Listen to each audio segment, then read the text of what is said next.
When I said I was going to run for parliament, everybody said I was a madman because the person I ran up against in the primaries was an institution. When we were in primary school, we learnt about him. Do you understand? Like, I learnt about him in social studies.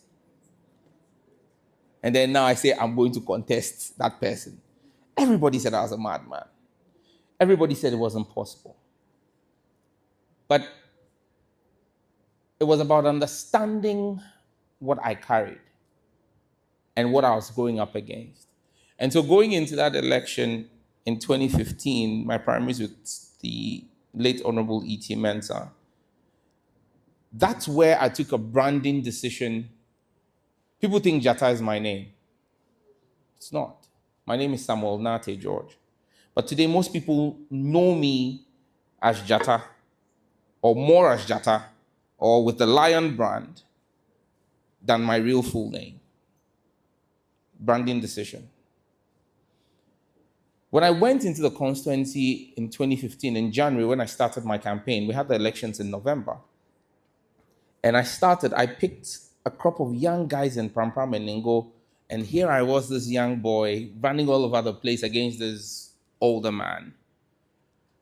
And it was interesting. He was more than twice my age. I was 30 at the time. He was 70.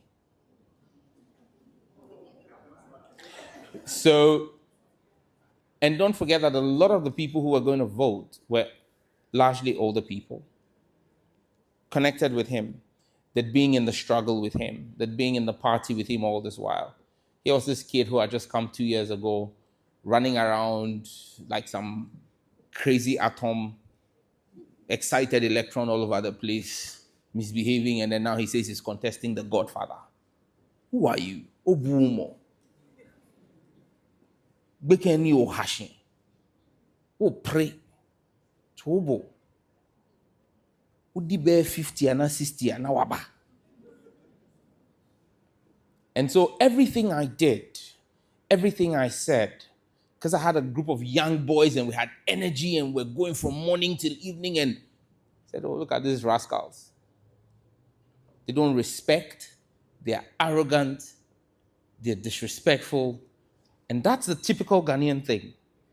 When they can't deal with your energy, they brand you arrogant and disrespectful. Me, I've worn it as a badge. Call me whatever, I don't care. You know, but I've owned it.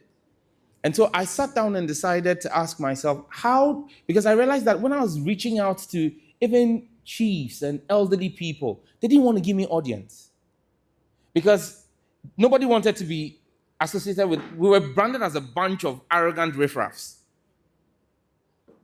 So then I sat down and decided to brand myself and said, look, what is it that I have going for me? My energy, my strength, my drive, my conviction. The fact that I will tear down any wall to get what I want. I don't take no for an answer. I will push you to your limits. That's my strength. But that also comes across as a weakness, that I'm overbearing, that I'm too much for people who are conservative. So how do I get them to appreciate what I am and what I represent and embrace it?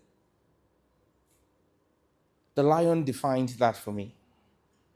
The lion is king of everything he sees. The lion is not the fastest, it's not the smartest, it's not the swiftest animal. But the lion has got presence. The lion walks into any meeting and his presence is known. The lion roars. And like the person who introduced me, I mean, those were bars, man. He said what? Mics tremble and tweeted trends. I've taken that as a note. I'm taking that home, you know. But